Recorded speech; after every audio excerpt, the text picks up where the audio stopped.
तो मध्य प्रदेश में इस समय करप्शन के खिलाफ लगातार कार्रवाइयां चल रही हैं। ईडी, इनकम टैक्स, लोकायुक्त, हर एजेंसी कहीं ना कहीं छापे मारकर बता रही है, दिखा रही है कि किस तरह से करप्शन मध्य प्रदेश के अंदर व्याप्ता। हमारे साथ इस समय रघुनंदन शर्मा साहब मौजूद हैं, बीजेपी के सीनियर लीडर। सर, क्या लगता है आपको, अचानक ये भूचाल जैसा आ गया है? नहीं, अचानक नहीं। जब से डॉक्टर मोहन यादव की सरकार बनी है, मोहन का ध्यान भ्रष्टाचारियों पर शिकंजा कसने में ज्यादा लगा है। उन्हें खुला छोड़ने के वो पक्ष में नहीं है, और इसलिए आपने देखा होगा कि पिछले 7-8 महीने में, बल्कि एक पूरे वर्ष में, कई लोगों को, भ्रष्ट और बेईमान लोगों को रिश्वत लेते हुए पकड़ा है, और जिनका प्रमाणित हो गया उनको सीधे सीधे बर्खास्त किया है। छापे डाले जा रहे हैं। तो यदि सरकार बचाव के मूड में होती या इस तरीके अपनाती तो ये छापे सफल नहीं होते।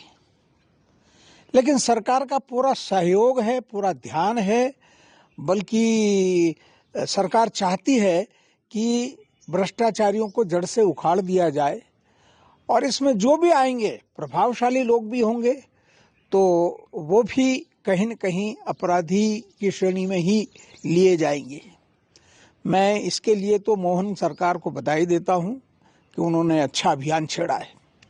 सर, सीएम का जो अभी तक का हमने पूरा का पूरा पीरियड देखा, कभी कभी ऐसा लगता है कि बहुत संवेदनशीलता, एक बहुत गंभीरता के साथ कामों को अंजाम देना, और अचानक ये सख्त कार्रवाई। आप भी उनसे व्यक्तिगत रूप से काफी लंबे समय से जुड़े रहे हैं, क्या इन सब के पीछे उनका एक जो आचरण नजर आता है?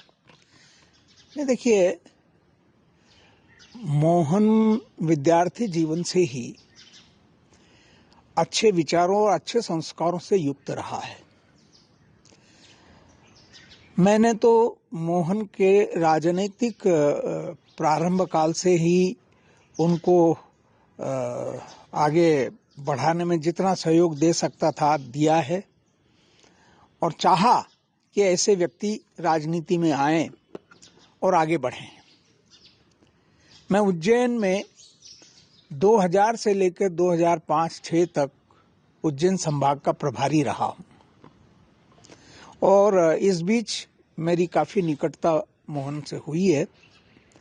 डॉक्टर मोहन यादव उच्च शिक्षा मंत्री बने, तब भी उनका साफ सुथरा कार्यकाल रहा, और किसी भी लाग लपेट में वो नहीं आए, बल्कि जो शिक्षा में माफिया काम कर रहा था, उनके सबके दरवाजे उस समय भी बंद हो गए थे।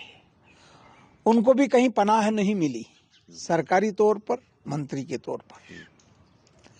और जब मुख्यमंत्री बन गए तो सारे अधिकार संपन्न होने के बाद तो उनका हौसला और बढ़ गया है, और वो इस जंग में, मैं तो कहता हूं कि भ्रष्टाचार के खिलाफ जंग में वो काफी तेजी से आगे बढ़ रहे हैं। मानो उनका सुदर्शन चक्र ही इन अपराधियों के खिलाफ चलना प्रारंभ हो गया है। जहां तक संस्कृति और संस्कारों की बात है, तो शिक्षा के क्षेत्र में या संस्कारों के क्षेत्र में या मंदिर या सनातन संस्कृति की बात आती है तो गोविंद की मुरली बजती है, मोहन की मुरली बजती है। और जब कहीं अपराधियों का मामला सामने आता है तो ऐसा लगता है जैसे उनका सुदर्शन चक्र चल रहा हो। आपको लगता है कि कहीं ना कहीं देश के प्रधानमंत्री का एक जो एजेंडा है, और सुशासन स्थापित करने में, चाहे देश को आगे बढ़ाने में, या ये कि ना खाऊंगा ना खाने दूंगा, उस दिशा में मध्य प्रदेश में तेजी से काम हो रहा है? देखिए, एक बात मैं कह सकता हूं कि प्रधानमंत्री जी भी और मध्य प्रदेश के मुख्यमंत्री जी भी लगातार भ्रष्टाचार के खिलाफ अभियान चलाए हुए हैं। न खाऊंगा न खाने दूंगा, इस मोदी जी के नारे को मूर्त रूप देखने को मध्य प्रदेश में भी मिल रहा है। लेकिन देखिए, 70 वर्षों में, 75 वर्षों में सरकारी मशीनरी में तो भ्रष्टाचार जिस तेजी से बढ़ा और व्याप्त हो गया, वो चिंतनीय है। अधिकारी इतने बेखौफ हो गए कि उनको मालूम है कि सीधा नौकरी चली जाएगी, बर्खास्त हो जाएंगे, जेलों में पड़े रहेंगे, उसके बाद भी भ्रष्टाचार करना बंद नहीं हो रहे हैं। खैर, ये जो अभी सौरभ शर्मा का मामला सामने आया है, ये तो अभी जांच के दायरे में है, इन्वेस्टिगेशन हो रहा है, इसमें कई राज खुलने वाले हैं और निश्चित रूप से इसमें कई लोगों के चेहरे सामने आएंगे। अब सब प्रश्न ये है कि एजेंसियां कितनी सफल होती है।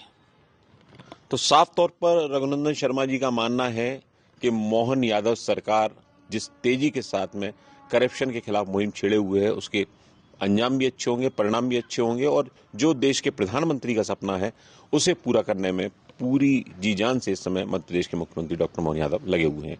एमपी ब्रेकिंग न्यूज के लिए कैमरामैन जितेंद्र यादव के साथ वीरेंद्र शर्मा।